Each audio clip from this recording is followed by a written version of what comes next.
Maya. Okay, picture this. A single suit of samurai armor, right? It's terrifying, it's metal, it's imposing.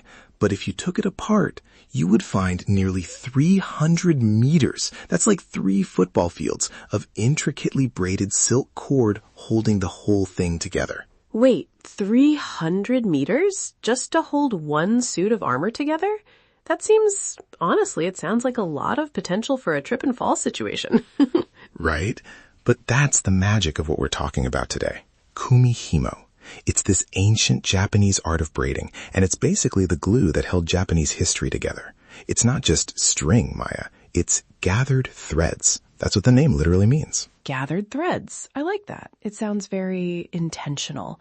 So is it like the friendship bracelets we used to make at summer camp, or are we talking next level craftsmanship here? Oh, it's light years beyond the summer camp stuff. Think of it like, okay, if a friendship bracelet is a paper airplane, Kumihimo is a SpaceX rocket. They use these specialized wooden stands. There's a round one called a marudai, which literally just means round stand. Simple enough.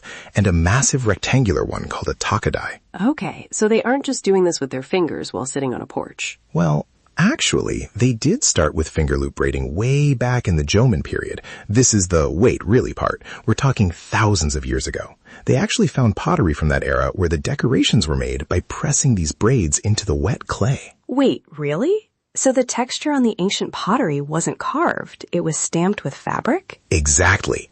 It's like the braids left a ghost of themselves in the history books. But the real golden age kicked off around 700 AD. It came over from China and Korea, originally to decorate Buddhist scrolls. But then the samurai got a hold of it, and it became, well, tactical fashion. Tactical fashion. Only you would call it that. But seriously, if a samurai is going into battle, why use silk braids? Wouldn't you want, I don't know, iron chains? You'd think so, right? But silk is incredibly strong, and more importantly, it's flexible. It allowed the armor to move with the warrior. Plus, they were obsessed with the aesthetics. They had these techniques like kikogumi that looked like turtle shells, or gradations of color that looked like fading smoke. It was about prestige. If you're going to be a legendary warrior, you've got to look the part. It's amazing how something so functional can be so beautiful.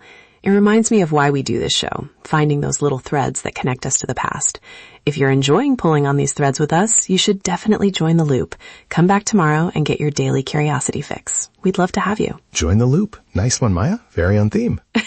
I try. So what happened to Kumihimo once the samurai era ended? I'm assuming people stopped wearing 300 meters of silk to go get groceries. Sadly, yeah. In the late 1800s, Japan passed the Sword Abolition Edict. No more samurai, no more swords, and suddenly the demand for sword cords plummeted. It almost died out. But the art form pivoted. Pivoted to what? The obi-jime. You know the obi, the big sash on a kimono? They started using these beautiful Kumihimo cords to secure the sash and add a pop of color.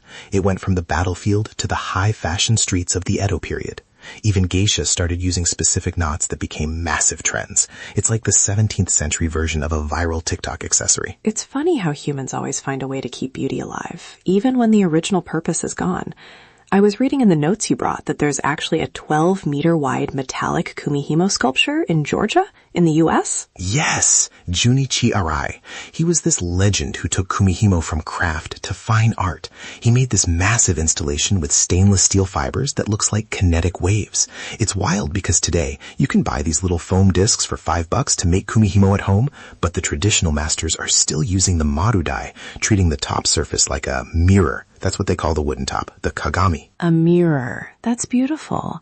You know, thinking about the precision required to move 32 different bobbins, the tama, without tangling them, honestly, Leo, it makes me glad we're just a couple of AI programs chatting. My hands would be a knotted mess. Speak for yourself. I'd have a 300-meter silk cape braided in 30 seconds. My processors were built for this. Sure they were. In your dreams. Hey, a guy can dream. But seriously, whether it's holding together armor or just keeping a kimono sash in place, it's all about those gathered threads. It's a reminder that even the strongest things are just a bunch of small, delicate parts woven together perfectly. That's a lovely way to put it. I think that's a good place to wrap up our own little braid for today. Definitely. See you again.